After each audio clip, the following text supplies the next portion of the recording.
SAMANVAYA, an interfaith platform to collaborate and network for harmony. We are grateful to Secretariat for Justice and Ecology, SJES, for collaborating and in hosting and organizing this event. SAMANVAYA was co-founded by Father Tony Dias and Prashant Olalekar at St. Xavier's College, Mumbai in 2015. We are fortunate to have on the core team eminent person like Mr. Irfan Engineer, the Director for Center for Study of Society and Secularism, and Ms. Sanjeevni Jain, Vice President of Lok Raj Sangathan. We have been having several programs in Mumbai and elsewhere to educate people, especially students, on the value of communal harmony that is deeply rooted in our culture and promoted by all religions. This year, we are fortunate to have all of you present for this anniversary celebration, in which we shall focus on carrying forward the legacy of Stan Swami, who could not bear to remain a silent spectator. A warm welcome to everyone. Hope you enjoy it, and we are looking forward to your active participation. As we listen meditatively to the song Standing on the Shoulders, let us pray that we may have the courage to stand on the shoulders of Stan and others who have gone before us. Thank you.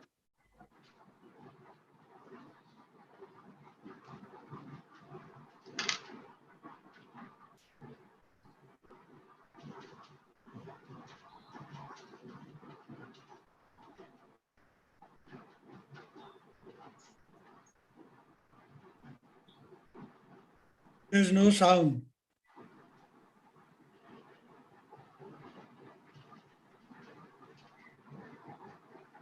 I am wiser for the words. I am lifted by their longing.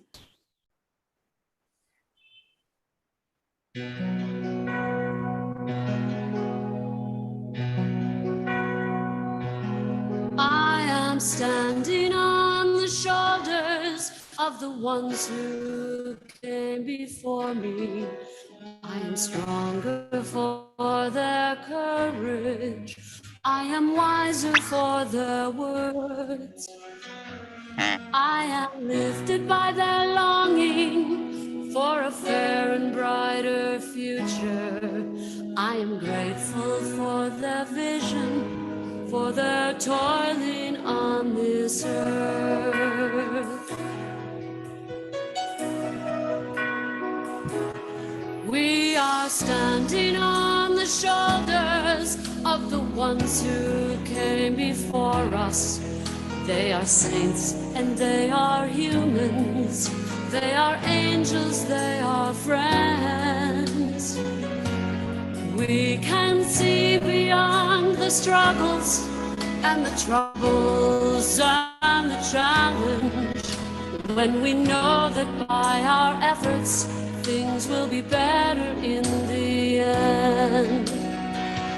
They lift me higher than I could ever fly, carrying my burdens away. I imagine our world if they hadn't tried.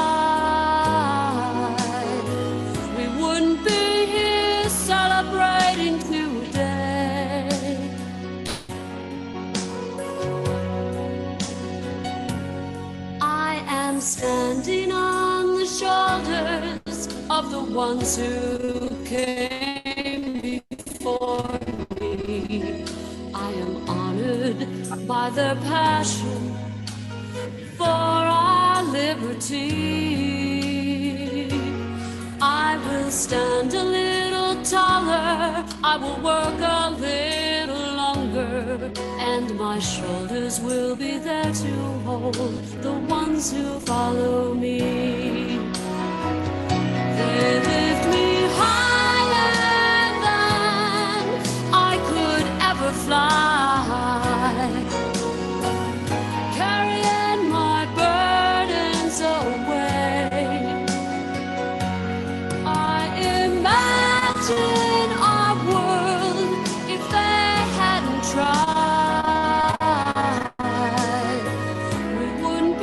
so very blessed today.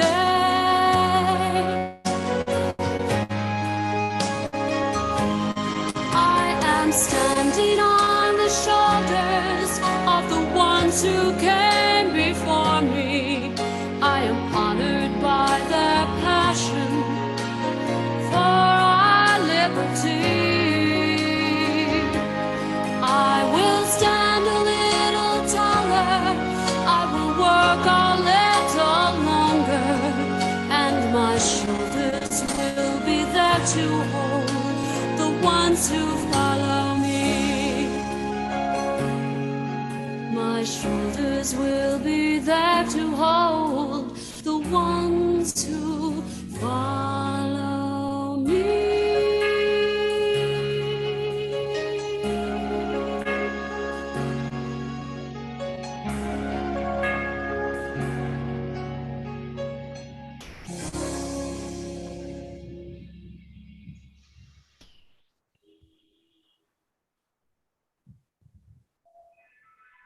Okay, now I am glad to introduce Jose Anthony Joseph, who will be the moderator for our session today. He is a former Jesuit, and so he belongs to the Jesuit family just like us.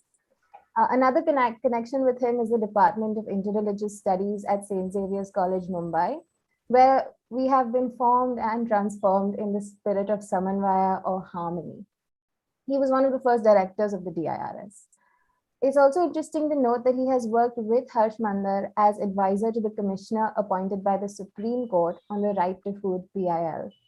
He is currently on the boards of the Center for Advocacy Studies and the National Center for Creative Handicrafts, and he conducts several national and international consultancies. He has also worked as director of the NYKS Government of India and as the CEO of an international funding agency. We're very honored to have you here. Thanks, Farishta. Okay, I won't take much time. My role is basically to facilitate and moderate. But before I start that, I'd like to just introduce Irfan Engineer, who is the director of the Center for Study of Society and Secularism, which of course was set up by his well-known father, Asghar Ali Engineer. And more importantly, he has come far beyond outside the shadow of his father. He is now the author of several books. And obviously, like Harsh, a very well-known voice in the struggle for justice and secularism. So Irfan will just share with us a little bit about Samanvaya. Irfan, over to you. Thank you, Father Jose Anthony, for your very kind words. And father of two children, Irfan. Okay. Okay. All right. And in those kind words, I was not recognizing myself. So I'll very briefly, I don't want to take much time, say a few words about Samanvaya. Samanvaya, as Afreen told us, started in 2015. The times were very bad and people were disturbed what's happening to our country, to the democracy, and in that, Father Prashant Olalekar and Father Anthony Dias, both of them who were in St. Xavier's College, started after a meeting.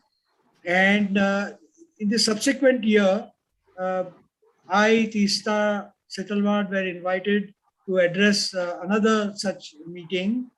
And we had a very successful meeting at that time. Later on, Sanjeevani Jain from Lok Raj Sangatna joined in a meeting, and then we all decided to work together. Basically, we were working as part of initiative of DIRS in St. Xavier's College, Department of Interreligious Studies in St. Xavier's College, and it was doing fantastic work, particularly after Father Anthony Dias was transferred to Nasik. Father Prashant Olalekar continued the work with the students, and all of us would meet regularly once a month and discuss the situation. We gave confidence to each other. It is possible to struggle and change the world. Even in these bad times, it is possible to sing in these bad times, sing about harmony.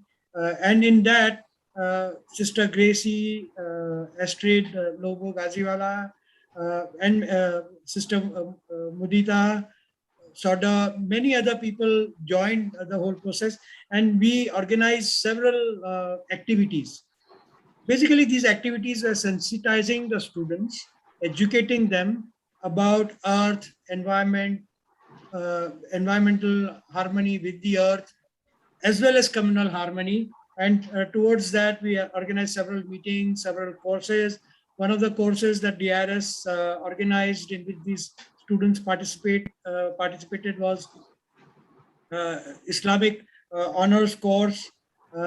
We organized film shows and discussions on that. Now, all this led to sensitizing about 40 students, at least 40 students, perhaps more, a visit to the slum.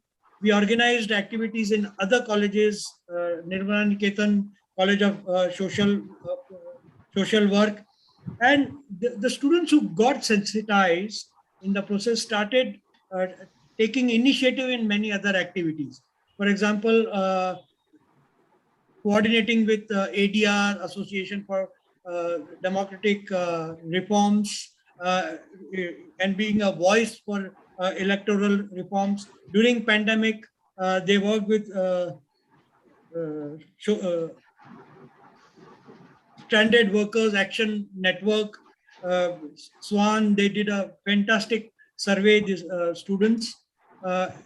This survey was then reported even in Supreme Court, and it yielded good good judgment from Supreme Court for the migrant workers who were stranded. They did tremendous relief work. So a lot of activities were organized, and we are continuing our activities now. Education, we are reaching out. Recently, we had a session to sensitize students of an education college of education, and we are continuing our activities. We need more help. We need to strengthen this.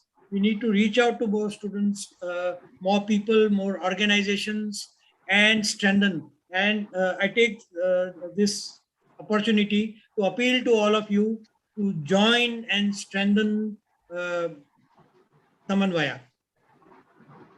Thanks, Irfan. Thank you very much. We need to have time for us to have questions and all later. So I'm going to ask Asiya to go ahead and introduce Harsh Mandar. Asiya? Good evening, everyone. Thank you for joining us today. I'm Saeed Asiya from Pulwama, Kashmir, a place that has generated a lot of controversy. Hence, I have a very special interest in attending this session today. We have a very special guest with us, Mr. Harsh Mandar, who is controversial for a variety of reasons. We are probably aware that he took a radical stand when he resigned from the Indian Administrative Service in 2002 after the Golra riots. Mr. Mandar is a renowned author, columnist, researcher, teacher, and social activist, and is in the limelight for numerous reasons. Rather than give details about the various prestigious posts he has held and the compassionate and courageous activities he has been involved in, I would like to highlight only 2 points which have endeared him to us.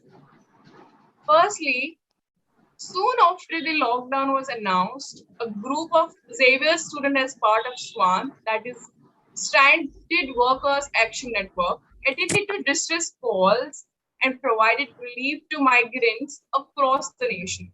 They refused to be silent spectators and collaborated with national alliances like UCL and NAPM in this significant venture.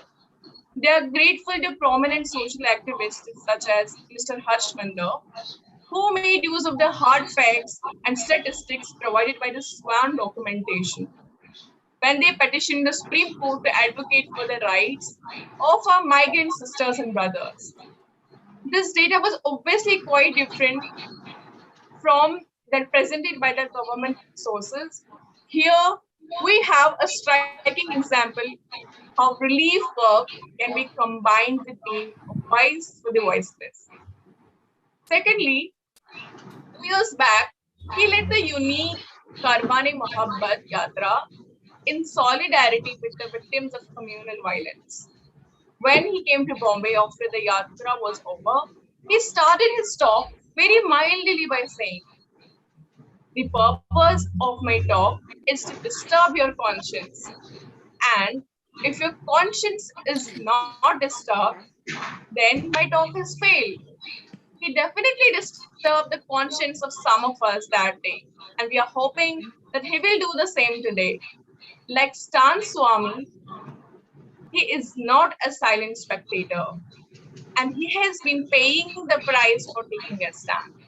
Welcome, Mr. Harshmander, to disturb our conscience and transform us from being silent spectators to voice for the voiceless. Thank you, Asiya. Thank you. Harsh, we welcome you. I personally welcome you, and all of us welcome you, as Asiya just said. So I'll now hand it over to you. Just one comment to everybody who's listening in. Since I may not, Harsh speaks for about 15-20 minutes, those who would like to ask questions, please indicate it in the chat screen, because on my screen I cannot see if you put up your hand. There is there's a way of putting up your hand, but I may not see it because I cannot see everybody's face on the screen. So if you would like to ask a question or make a comment, please immediately put it on the chat. In that sense, I will be able to go in order. Having given just that small direction, I'd hand it over to Harsh. Harsh, over to you. Thank you, Jose. Thank you, all of you who've gathered here today. I hope I'm audible. Yes, yes, you are. Little loud. If you're a little closer to the mic, it'll be better, but I can hear you. All right. Okay. So, friends, let me say that it's an enormous privilege to talk about Father Stan and be here in his memory.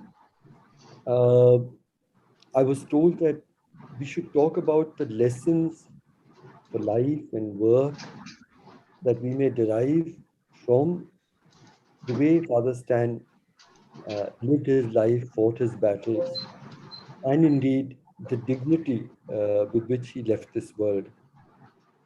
So let me just say a couple of things from a personal viewpoint before I talk about what lessons I think we should learn from Father Stan Swami's life. I recall a couple of years earlier, my meeting with Father Stan. The Karwane Mohabbat had begun its journeys. It was a call that I had made to fight against, to resist the tide of rising hate that we saw around the country, the cases of lynching from every corner, and our collective silence. And in order to respond to that, to our collective silence, I made a call that I want to start a journey to every home of every person who has lost loved ones to hate violence.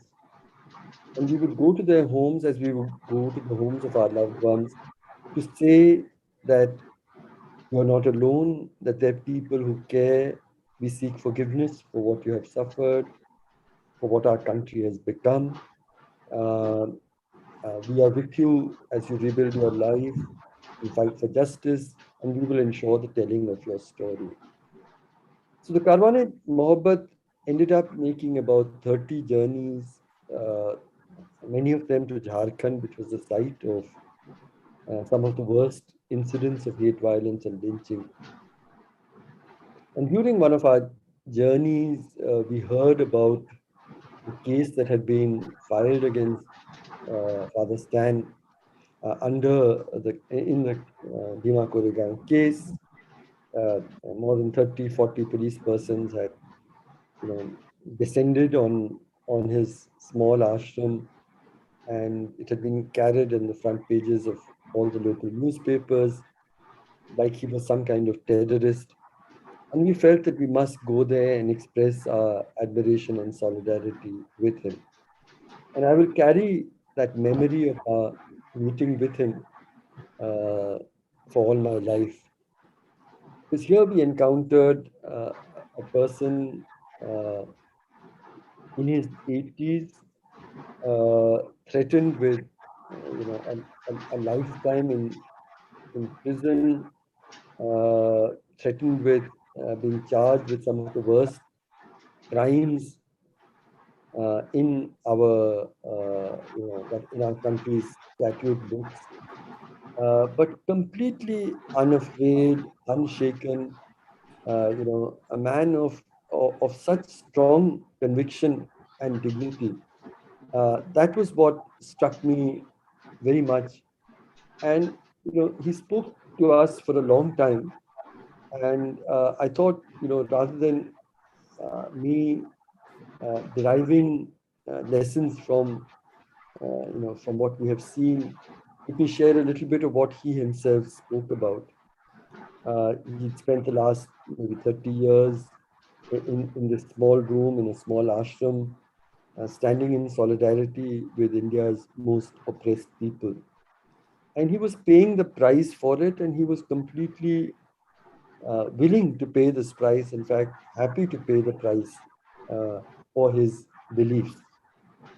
And he talked about many things. He talked about Jharkhand.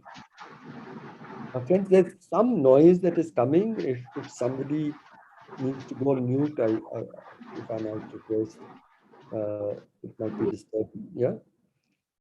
Yeah, thank you. So it was, he spoke about Jharkhand. He said, this has become my place of life and struggle. And he talked about the oppression and some of his battles. One of them I will recount just to illustrate the kind of courage that he had and why the state was so much against him. He said that the Adanis actually are building a super thermal power project on Adivasi and land and forests in actually defiance of all the laws of this land. The Adanis actually have a coal mines in Australia from where they're importing the coal. The law actually says that if you are acquiring land, it has to go through a very, very rigorous process. But more than that, the law says that they should get 4 times the price of the land, and that if you're making electricity, a significant part of the electricity has to be provided in the local area.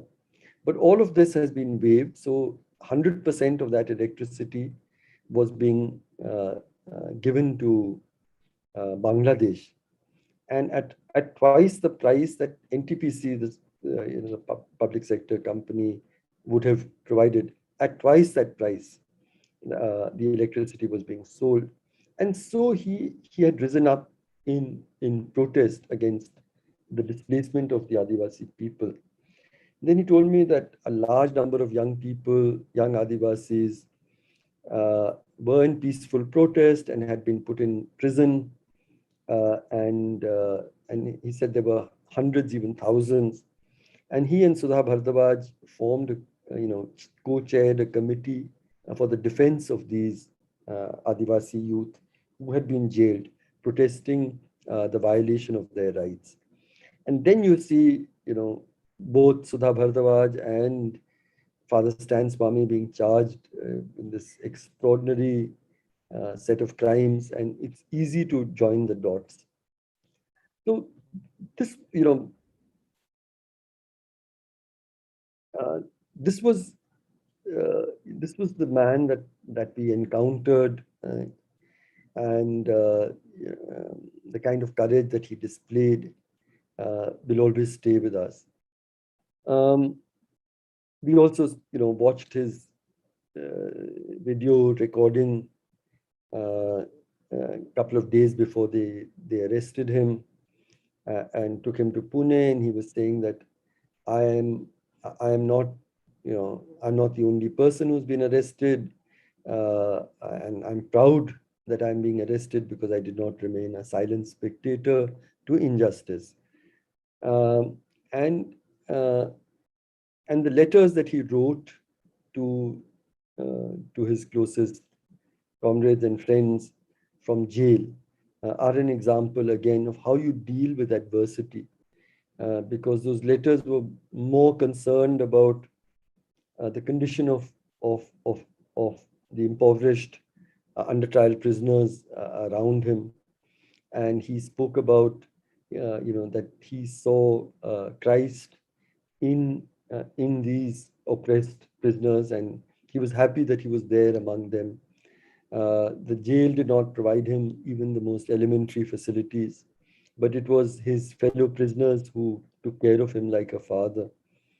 And it is this Father Stan Swami that I want us to remember when we are trying to reflect on what lessons we can draw from his life. If there are two things that most define Father Stan Swami for me, it is his immense humanism and his unshakable courage. These would be perhaps the two most defining characteristics of Father Stan Swami. I wrote somewhere in a tribute that by the time he had Parkinson's and his health had completely collapsed in prison.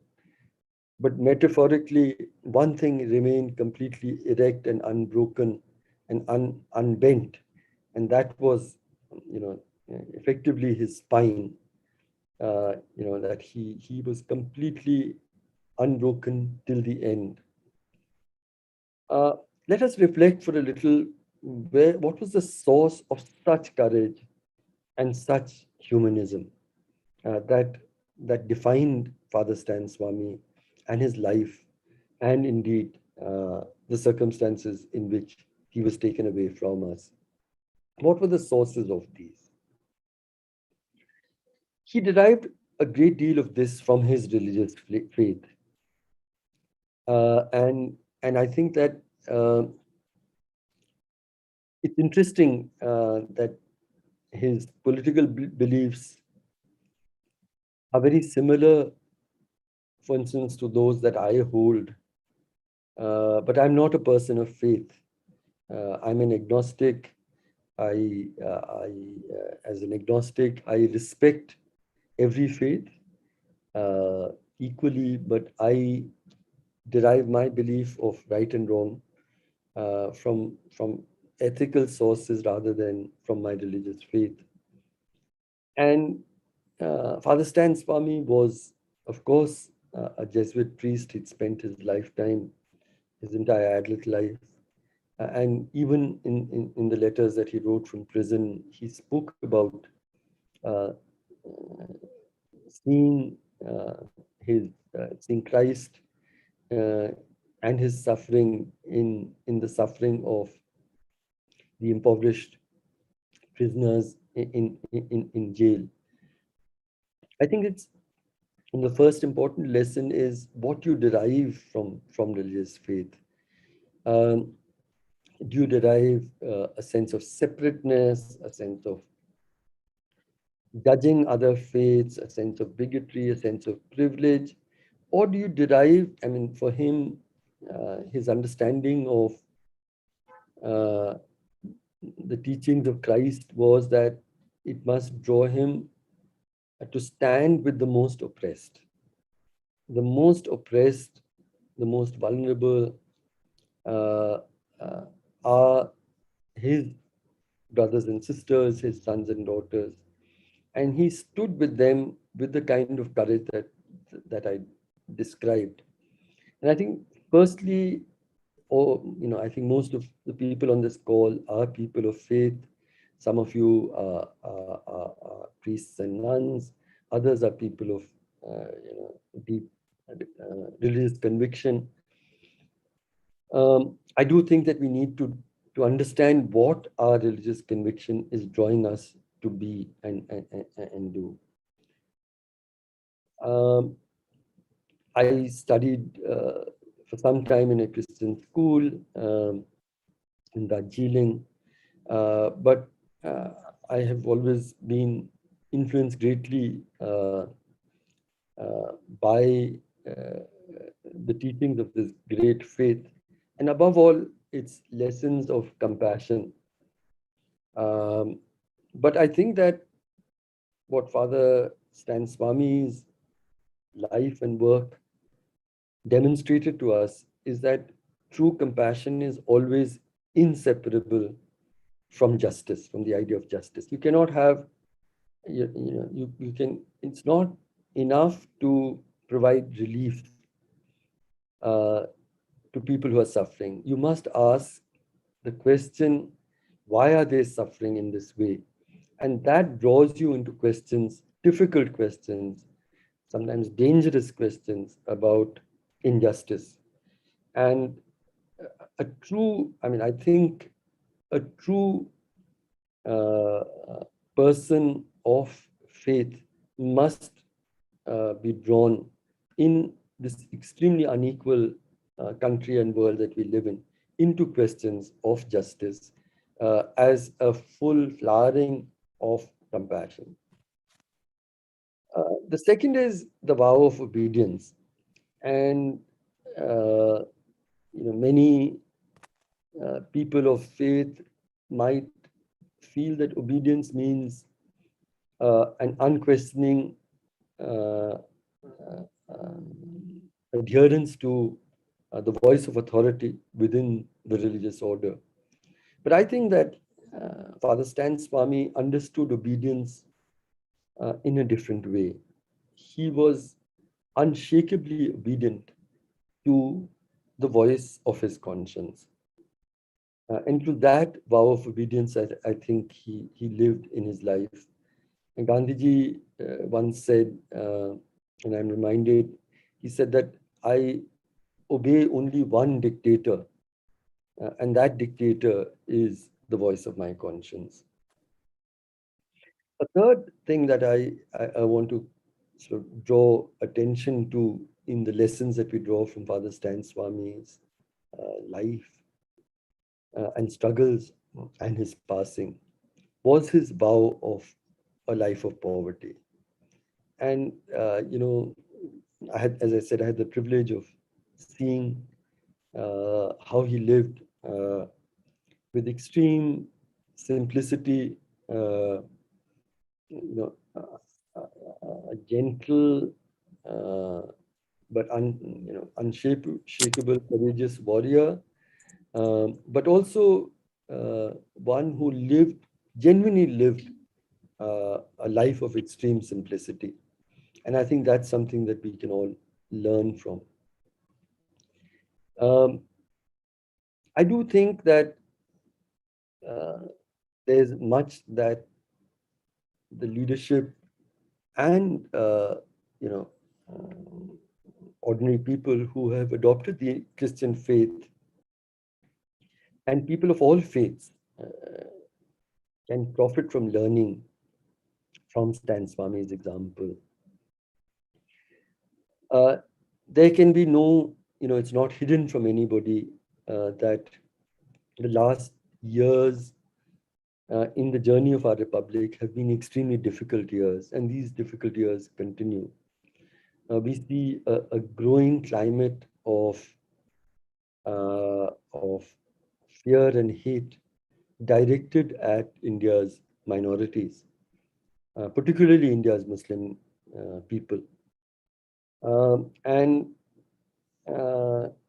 the question that we have to ask is, are we standing up? Are we raising our voices?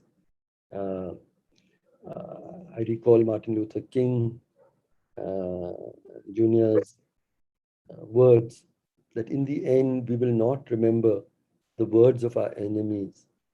We will recall the silences of our friends. And I do think that if Father Stan Swami's life and his struggles should awaken something in us, it should be the importance of breaking one's silence when there is injustice around us, when there's suffering around us, and not worrying about the consequences to oneself or even to one's religious order for speaking the truth and to speaking truth to power. I think this is, I would say a little painfully that a large part of the leadership in various Christian, Catholic religious orders have tended to remain silent, strategically silent, as even as our republic has hurtled towards in a direction which is very, very different from the promises of our constitution. Our constitution promised a country, Gandhiji's leadership in the freedom struggle promised our country, the constitution itself that was written in the leadership of Dr. Ambedkar promised us a country which would be humane, which would be inclusive. And we're seeing a country which is being refashioned in almost the antithesis of this. The whole, in recent months, once again, like at the time we started our karma, we are seeing people being targeted and reduced to great fear only for their religious identity. We see a Muslim boy going into a temple to quench his thirst and him being badly thrashed. A week or two ago, we saw this video which completely broke my heart of a hawker being thrashed by a mob and his young 5-year-old daughter actually trying to protect him from the mob and crying in a piercing way. We saw a few days ago a bangle seller in Indore. And we're seeing this hate being systematically manufactured against us, our own Muslim brothers and sisters. My very dear friend John Dayal was our elder partner in almost every one of the 30 journeys of the Karwan-e Mohabbat. And he, being a deeply introspective and ethically driven person, often asked that when this lynching happened, he asked friends in the church in that local area, what did you do? Did you go? Have you stood with the family? Have you, reached out? Have you spoken out against this? And for the greater part, we found that they were overcome with the fear. I hope it was fear and not even sharing the bigotry that kept them silent. And I think the biggest lesson of all that Father Stan Swami must teach us is that if you're truly a person of faith, you cannot remain silent in the face of injustice and hate targeting others. And this was really our experience in the Karwan-e Mohabbat itself. In my own life journeys, I left the IAS after seeing the massacre in Gujarat and the cruelty, and I said I must stand with. I cannot be part of a government which allows, which is part of really what was nothing more than a state-sponsored massacre. And whatever the consequences were, when I launched on that path, a lot of my, I happen to belong to a family which was affected by partition. My parents were from a village near Rawalpindi, and they were uprooted, and there are enormous stories that I've heard about how much our family lost, how many people died, how much suffering they experienced. And so, after I took this very strong stand after Gujarat, a lot of my closest relatives were furious with me, and they cancelled me out of their lives. And I recall at a family wedding, for instance, two very eminent people who are related to us came to me and said very loudly, "Harsh, we want you to know that we are ashamed of you." And everybody started looking, and I said, "Okay, well, why are you ashamed?" And they said, "After all that we have suffered in partition, you have gone and joined the wrong side." And my answer to them was that after all that we have suffered in partition, who more than us can understand what it means to be targeted by hate violence? And that is the people that I'm standing with today. So don't you see, I am on the right side, you are on the wrong side. And I think that, the lesson, Swami was from Tamil Nadu, he was in Jharkhand, he was not an Adivasi, he was not a Jharkhandi. He was a human being with a very, very uh, compassionate heart, and with a steely sense of courage, a sense of right and wrong. And it is that I think we all need to aspire to, to be on the right side in the battle, as this republic of ours is going through probably its darkest period uh, in the journey of our republic. And therefore,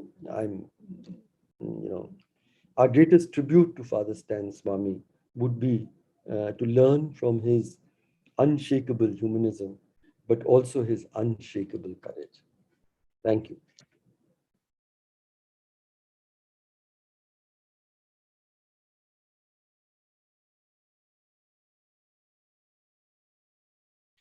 Over to any questions.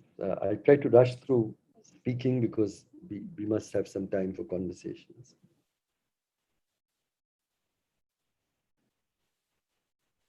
You're mute, Joseph.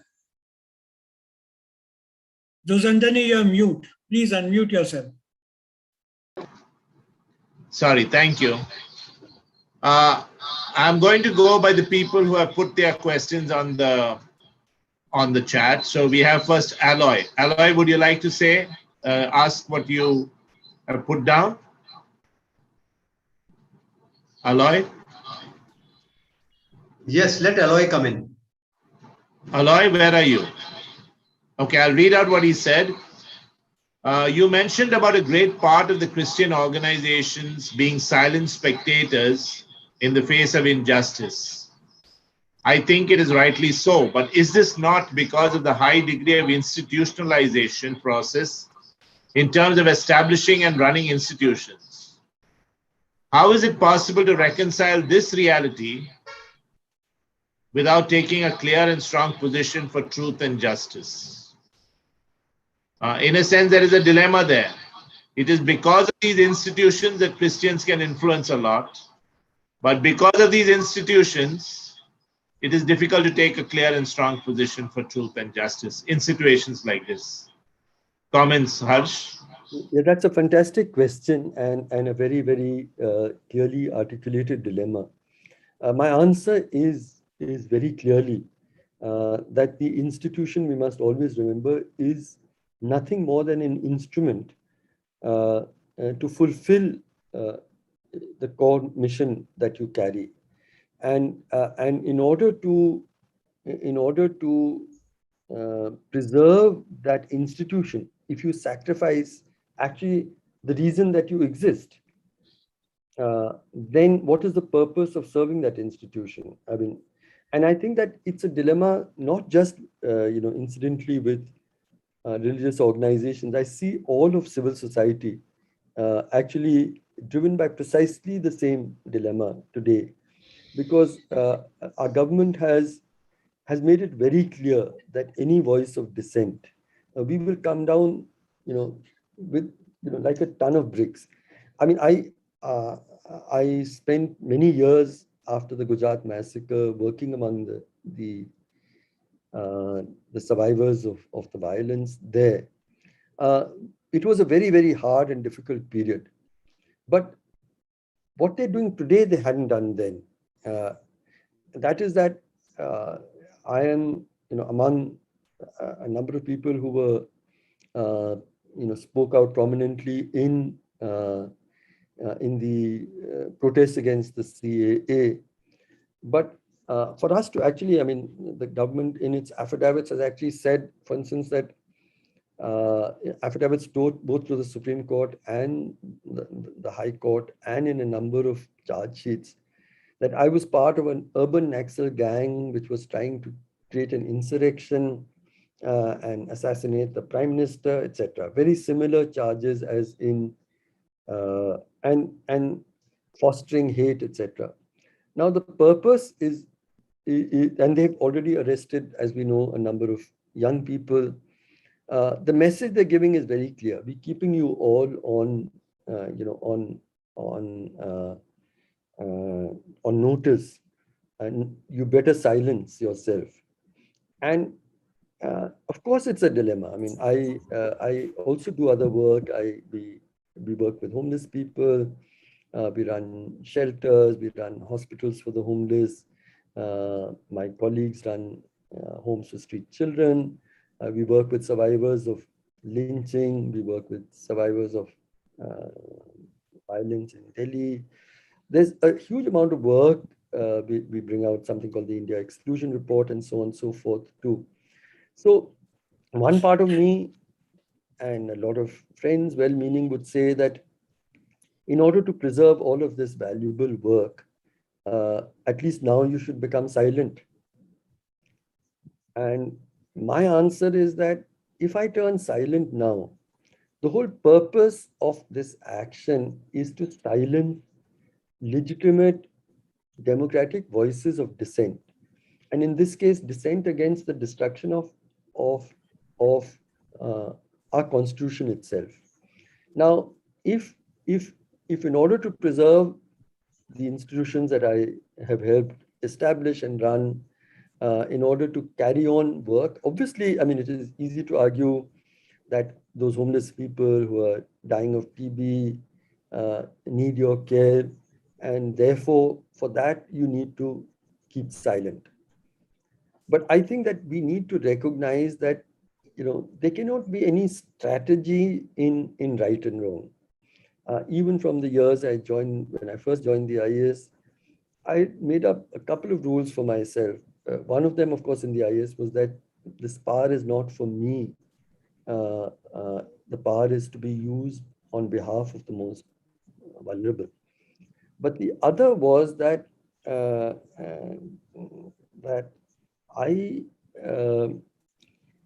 I need never to compromise. I mean, every time that I would take a strong stand on land reforms in a communal riot and so on and so forth, I would be quickly moved. I had 22 postings in about 17 years, but that was not reason for me to compromise. And so I think that the leadership of the church must recognize that these institutions were set up for the advancement of a core mandate for which you all became priests or nuns and so on. And if in order to preserve these institutions now, you have to compromise with, then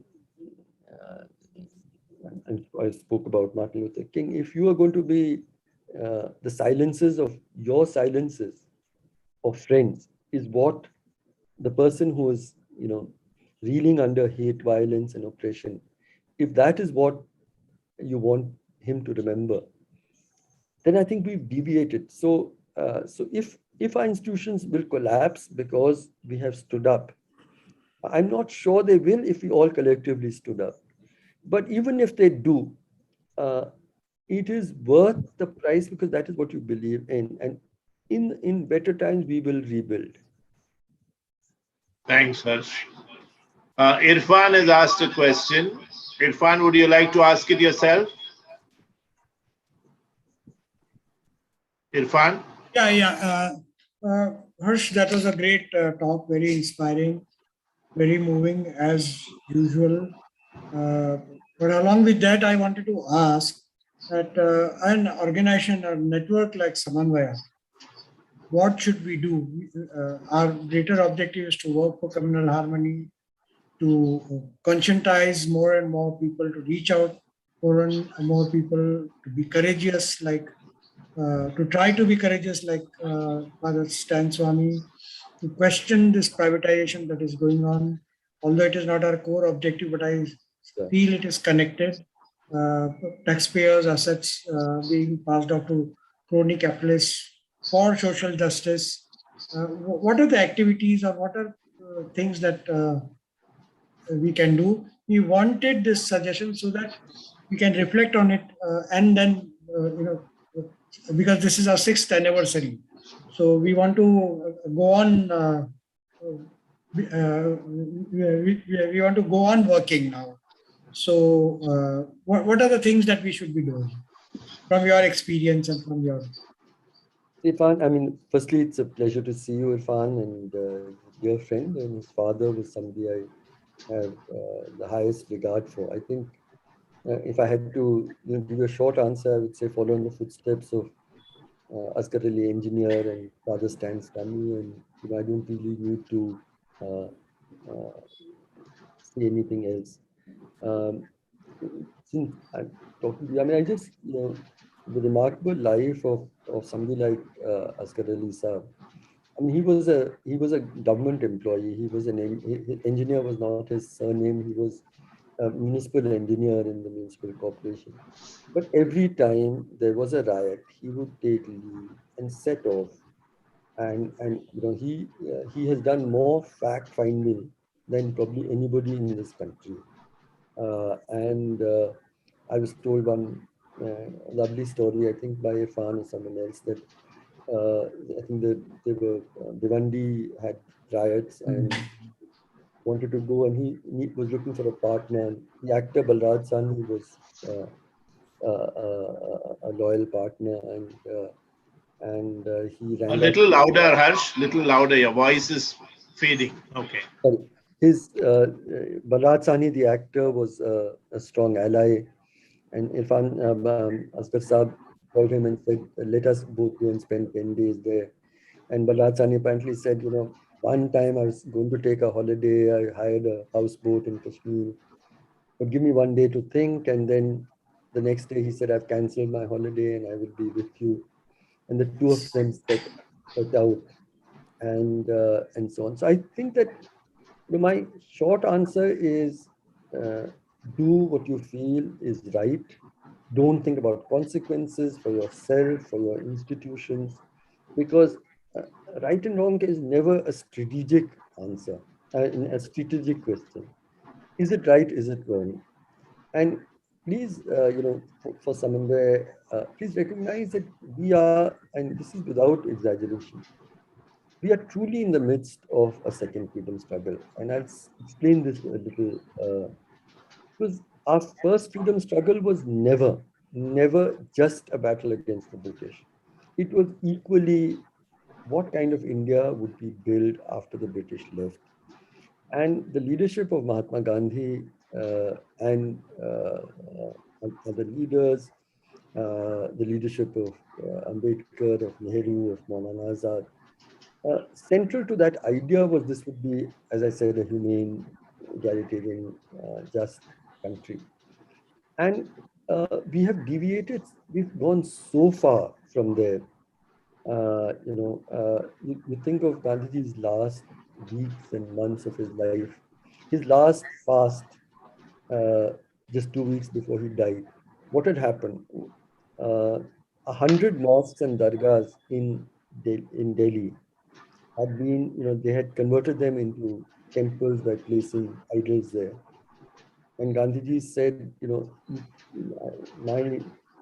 it can never be a place of worship if it is built on disrespect to another religion. He could have never entered the Ram temple. I mean, let alone considering it a temple at all. Uh, he, Anis Kidwai lost her husband during the partition riots and had come to him. And in her memoirs, she writes that Gandhiji was very, very depressed. And he asked her, she said, what has happened? He said, I'm so devastated. And he said, my work will not be done until a Muslim child cannot walk without fear in this city. My work will be incomplete. People asked him, why are you being so pro-Muslim?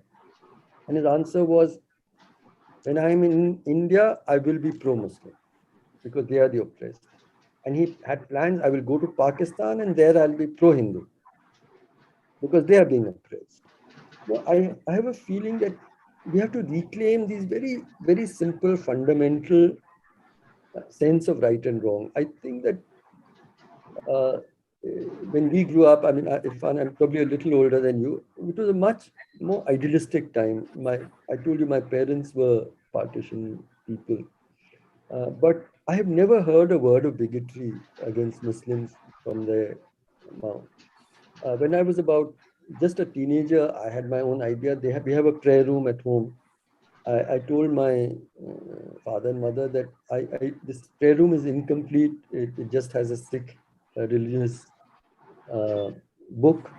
I would like to have a cross, a sign of Allah, and Buddha, all in the same. And my mother didn't even hesitate for a second. She said, of course, until they died, that is what our prayer room looked like.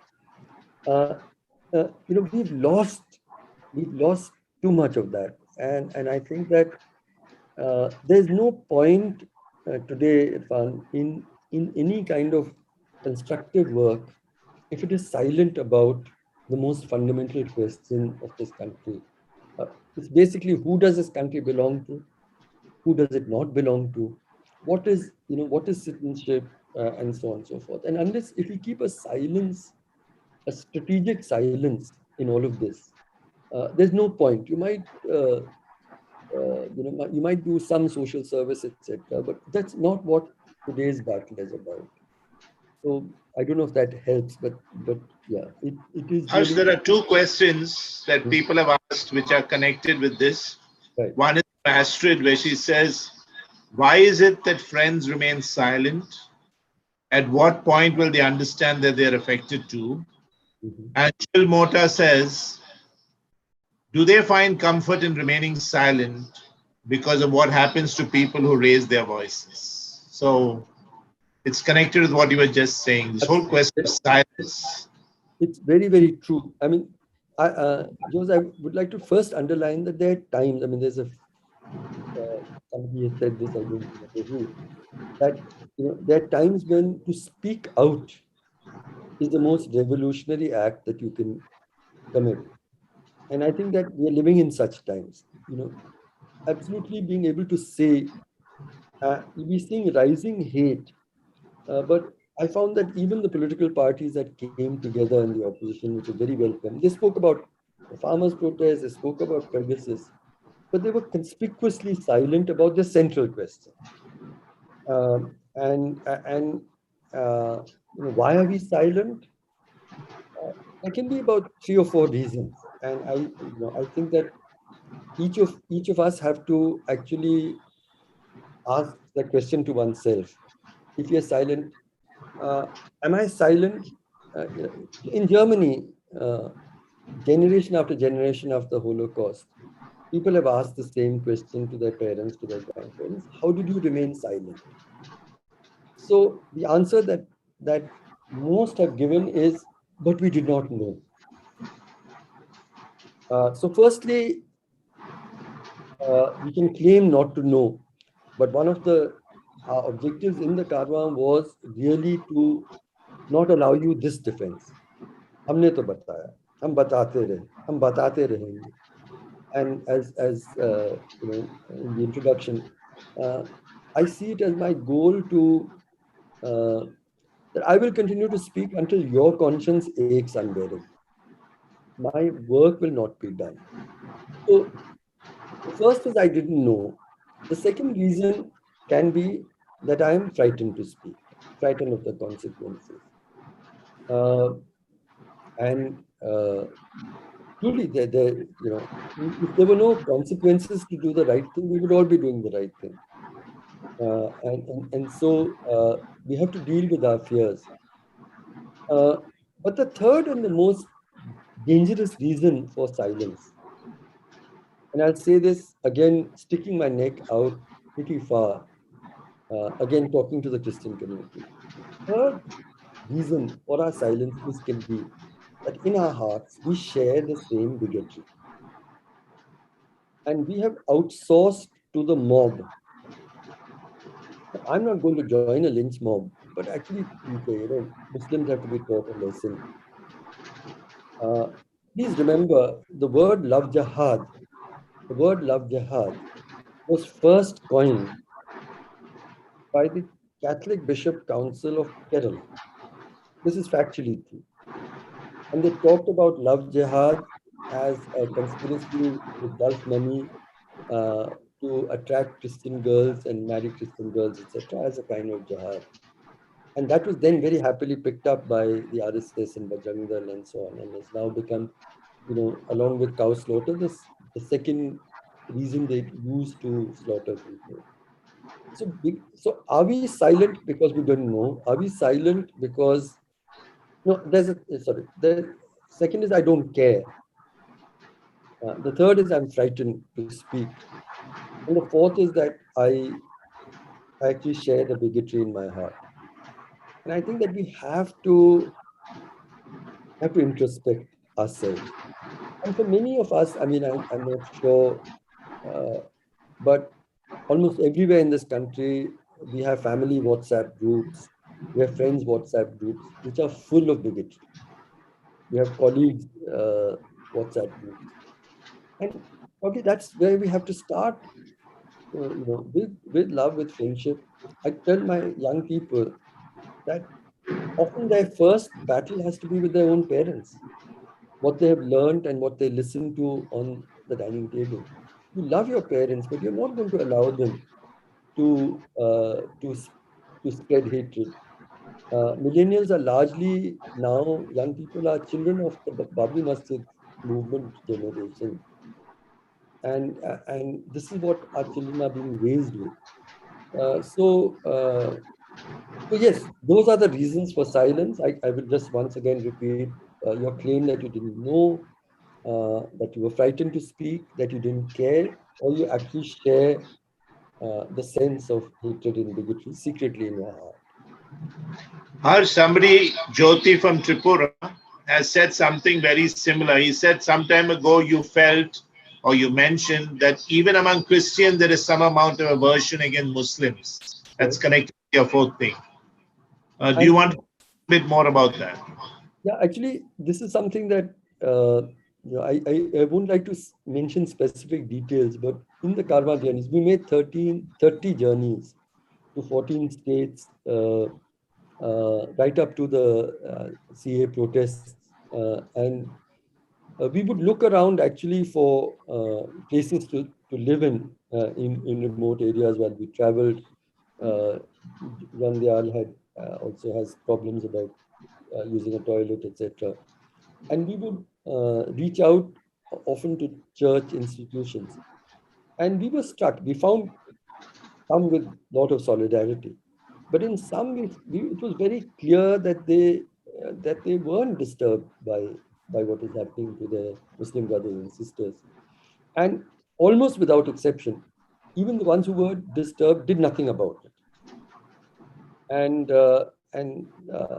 John is a dear friend because from within the community, he actually wrote about this. He wrote very loud and clear and said, this is a time of introspection for us. We also saw this with Dalit violence. We saw that there were atrocities on Dalits, there were atrocities on lynching of Muslims. And partly because John was with us, he would always inquire about church institutions nearby. Did someone come and help you? Did someone do relief? Did someone speak out on your basis? And sadly, almost without exception, the answer was no. Aloy has asked the question that you spoke about Stan's ability to integrate justice with compassion. Yeah. And the question is that Aloy is asking is, what are the possibilities of realizing this integration in the political realm? And how can civil society help to do this? Well, I mean, I think that's a huge, great challenge and an unmet challenge that we see. I think that we were slowly going in that direction, but the neoliberal economic order that has enveloped the world actually tells us that greed is good, you know, and this whole idea that the state must be a caring state is the problem, and this idea has got so mainstreamed. I wrote a book called "Looking Away: Inequality, Prejudice, and Indifference in New India," and this is what I said. I think that the Indian middle class has become among the most uncaring people around the world, and I'll say this very, very strongly. Our capacity to view the greatest of injustice and just turn our faces away. And I think that we have to resolve that we will not turn our faces away. We will see, we will look, and then I hope it will force us to act. I need just a minute to rush somewhere. I'll just come in a minute if I could. Just give me one. The doorbell is ringing. Yeah. While Harsh is gone, I'd just like to read a poem, at least an adaptation of a poem from a Punjabi writer. He writes this, and I've adapted it for today's occasion. To be unable to speak is undoubtedly miserable, but it is still not the most dangerous. To remain silent when one can speak and ought to speak is far worse. Reading under the streetlight is undoubtedly miserable, but that is still not the most terrible. Consciously hiding one's light out of fear is far worse. Getting trapped in the routine of running from home to work and from work to home is undoubtedly miserable. But the most deadly is the death of our dreams, when we allow ourselves to kill our own dreams. I was also thinking, and this is a question that has come up, different people have different skills. Milton once wrote, they also serve who stand and wait. So in response to the question that somebody has just asked, what can civil society do, and to Harsh too, everybody cannot do what you are doing. Everybody cannot do what Stan is doing. Does that mean we can do nothing, or can we all do different things? This is connected to the question on what can civil society do. Okay. Well, that's a great question. I'll give you an answer firstly from something that Mother Teresa said, and then a full answer to your question. Mother Teresa said, not all of us can do great things, but every one of us can do small things with great love. And I think that's a very, very important lesson to learn. There's none of us so small and so humble who cannot do small things with great love. And nothing can stop you from doing that. But I found really the best answer to that question. And because we're talking about Muslims and the othering of Muslims, I want to quote actually something that Prophet Muhammad said. And what he said was that what is your duty as a human being, as a good human being, when you witness injustice and suffering. And he says, at the very least, respond from your heart. Means at least feel badly about it. Better among us, a smaller number will respond from our tongue. Means we'll speak out against it. And a small number of us, the best among us, will respond with our hands. And we'll act against it. So, a small number of us will be like Father Stan, who will act against injustice and suffer great consequences of it. Some of us will be able to at least speak out against injustice. But I want to underline, every one of us can respond from the heart. Means that the next time you hear of a young boy, your son's age, who goes to drink water in a temple, and he gets beaten up because of his identity, think of your own son or your own younger brother. Feel badly from your heart. I think the problem with India is that we've stopped caring. And if enough of us a small number will respond with their tongues and a smaller number with their hands, but all of us must respond from our heart. My fear, my anguish is that we have become a people who can witness immense suffering and injustice and not even feel badly about it. No one's going to put you in jail because you felt badly about it.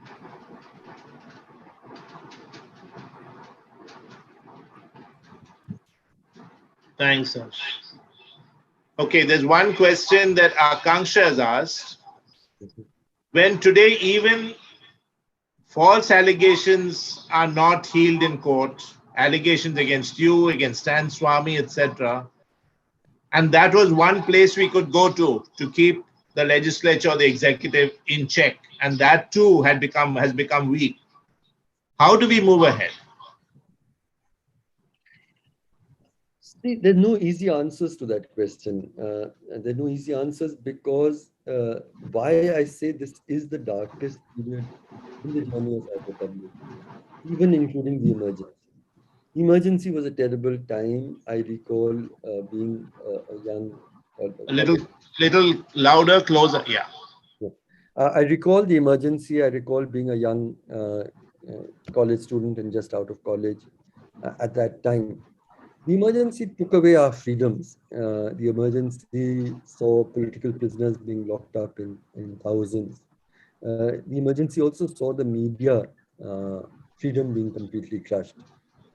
But it was still, it was formally, there was some kind of lawful process of withdrawing your freedom. And after 18 months, they were restored. But most importantly, the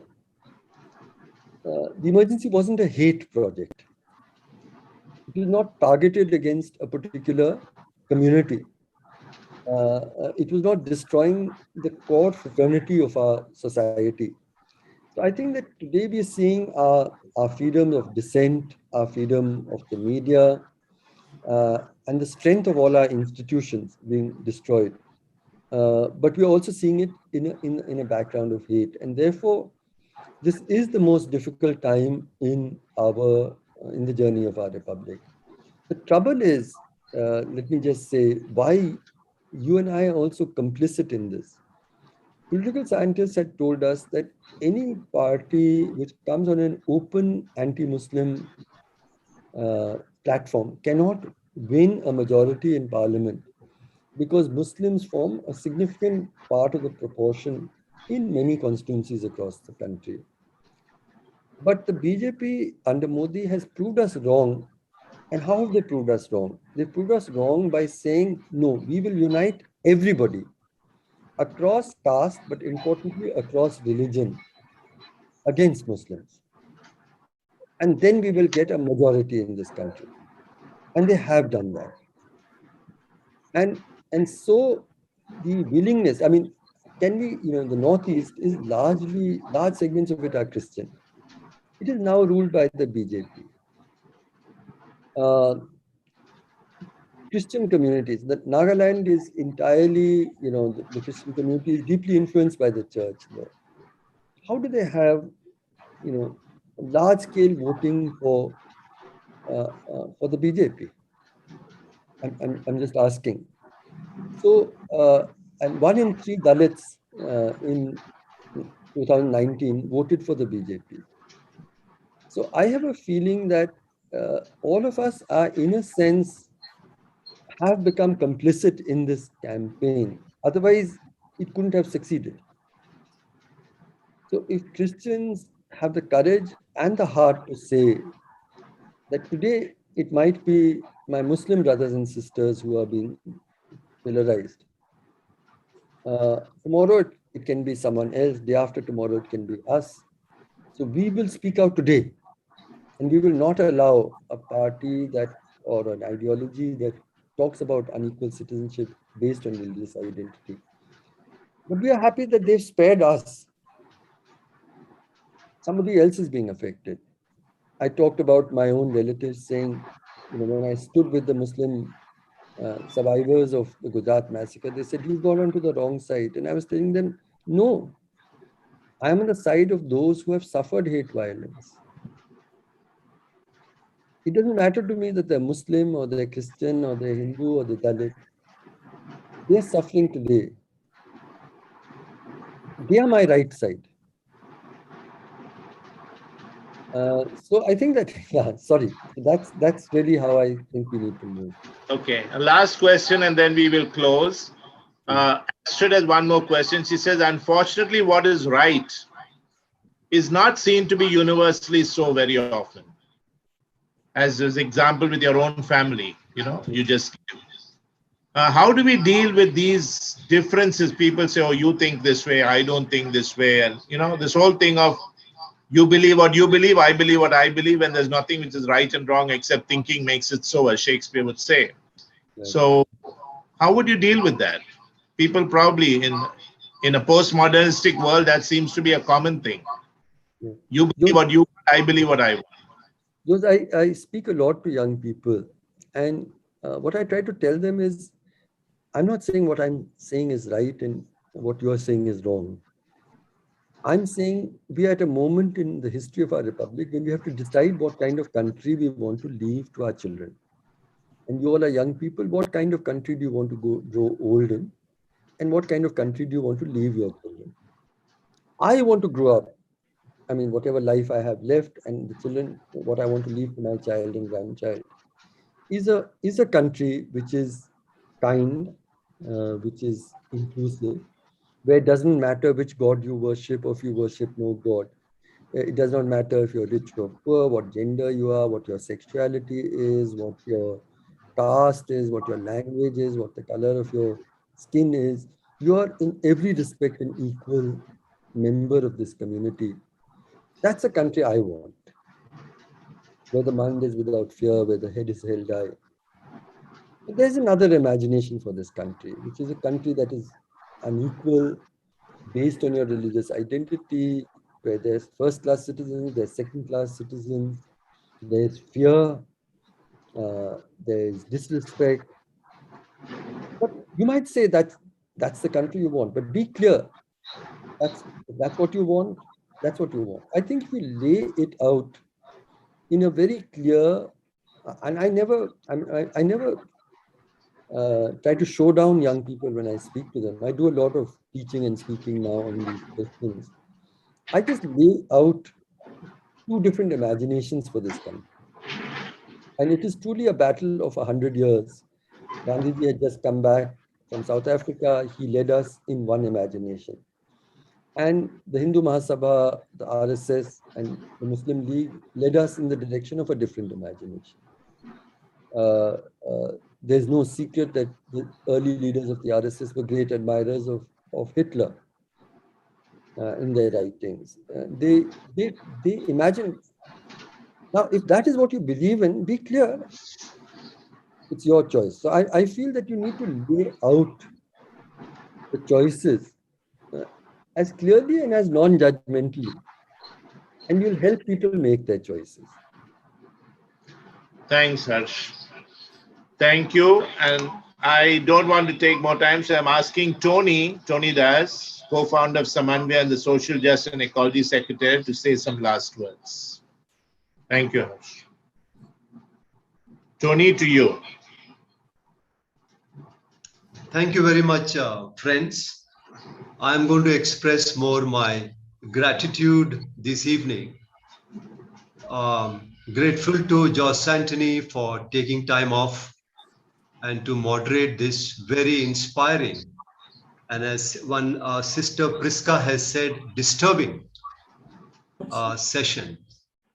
So if we have really been inspired, if we have been really disturbed, then I think the point is made. So I'm very grateful to you, Josh Anthony, and of course to our friend, philosopher and guide, Harsh Mandar. He recently came to one of our programs here in Delhi, where we were basically protesting. But because we were not given the permission, now these, of course, there are questions that can be raised with regard to permissions by the state. We had to have this process within a hall, enclosed space. But anyway, Samanvaya was started because of what Harsh mentioned, collective silence in the face of what we call collective violence. And therefore we thought, since so many are silent, we must get together, form a group, maybe then join other groups, become a network, become a larger coalition. And I think probably that is what is happening now. And I'm extremely grateful here to the Samanvayites, our really group that has bonded so well.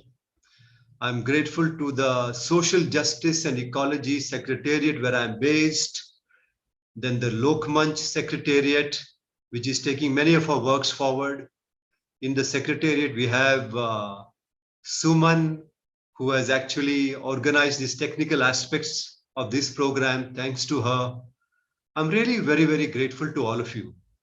And once again, if you're all inspired, and if Harsh has succeeded also in disturbing us, I'm definitely disturbed.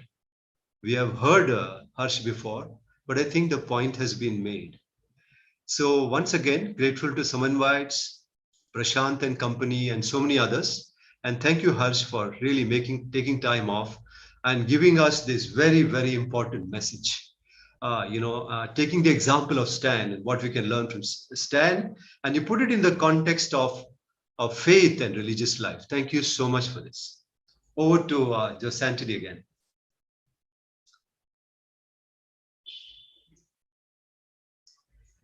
Josh Anthony, are you muted?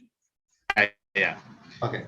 We'll just have a short song now, which they will play, and a vote of thanks by Anamta. So please go ahead with the song, Sunanda. Suman, can you go ahead with the song, please?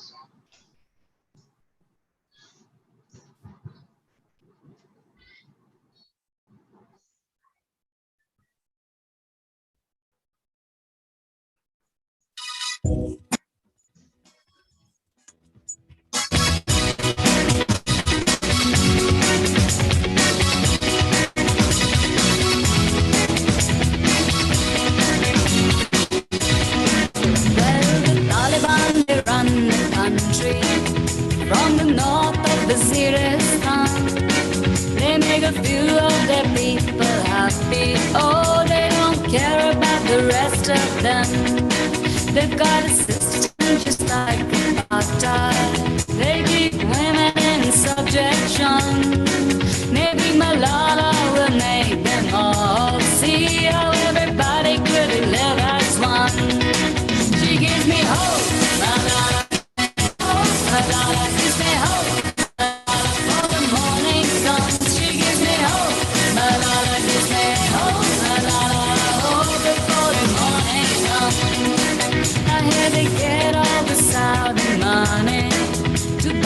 weapons in the shape of guns. Whatever mother and father's done, there's the killing of another son. Sneaking across all the neighbors' borders, now and again having little fun.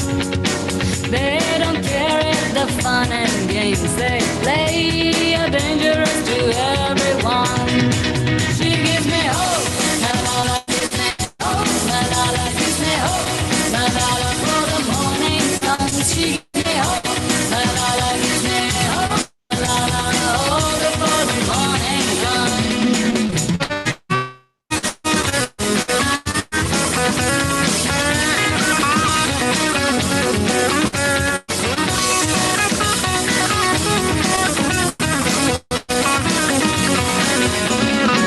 They've got supporters in higher places who turn their heads to the city sun, and they give them the handsome money to tempt anyone who comes. They even know how to swing opinion on every channel of the media. For every bad move that these extremists make, they got a good explanation. She gives me hope, Malala gives me hope, Malala gives me hope, Malala for the morning comes. She gives me hope, Malala gives me hope, Malala hope before the morning comes. Even the Sufis who preach for oneness and abstain from violence, together say that the people's army will overcome the very strong. I wanna know if you're blind, Taliban, if you wanna sound of drum. Can't you see that the tide is turning? Don't make me wait till the morning comes. She gives me hope, gives me hope, Malala gives me hope, Malala for the morning comes. She gives me hope, Malala gives me hope, Malala hope before the morning comes. She gives me hope, Malala gives me hope, Malala hope before the morning comes. She gives me hope, Malala gives me hope, Malala hope before the morning comes. Oh, she gives me hope, Malala gives me hope, Malala gives me hope, Malala for the morning comes. She gives me hope, Malala gives me hope, Malala.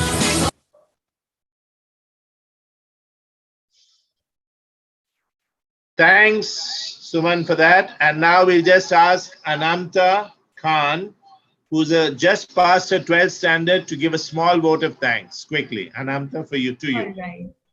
I think Father Tony covered most of it, but I'll still go ahead.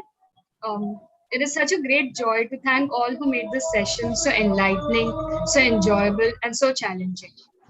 Firstly, Harsh Mandar, who disturbed our conscience and challenged us to get out of our comfort zones as silent spectators. I really liked the part where he mentioned Father Stan Swami as a gentle but unshakable warrior. And I find it really inspiring that in today's world, we can still find our freedom fighters in the second freedom struggle.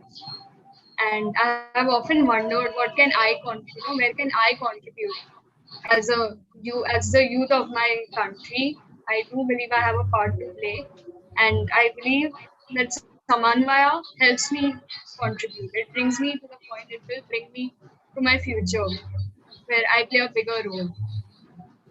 So after that, since I have to keep this short, I would also like to thank just Anthony Joseph, who skillfully moderated the proceedings. Also, all who actively participated, as well as those who listened, not forgetting all who organized this unique anniversary celebration. I extend my gratitude to you. Thank you. Okay. And as the moderator, I get the last word. Thank you very much, Harsh. Of course, I've known you for many years. I know all you've done right from the time of the right to food petition, etc. Thank you for continuing. And just one small anecdote which I heard about Harsh recently to all of you. I asked the people who was, they have these rainbow homes which he has set up in different parts of the country, and the government is after them right now. And I asked the person who contacted me, I said, why doesn't Harsh use his contacts? He has lots of contacts in the bureaucracy. And she said, no, Harsh will not use any contacts for anything which will be of benefit to something he has started. And that, I found that extremely principled. I also found it really not clever. That's a separate issue. But I thought it tells me something about the kind of person he is. He's a person who never uses any power for himself. Thank you, Harsh, for all that you shared with us. Thank you. Okay, Suman, we can close. Yes. Thank you very much, Josh. Thank you. Thank you so much. Bye. God bless. Bye. Thank you, everyone. Thanks. Thanks, Irfan. Thank you. Thank you. Thank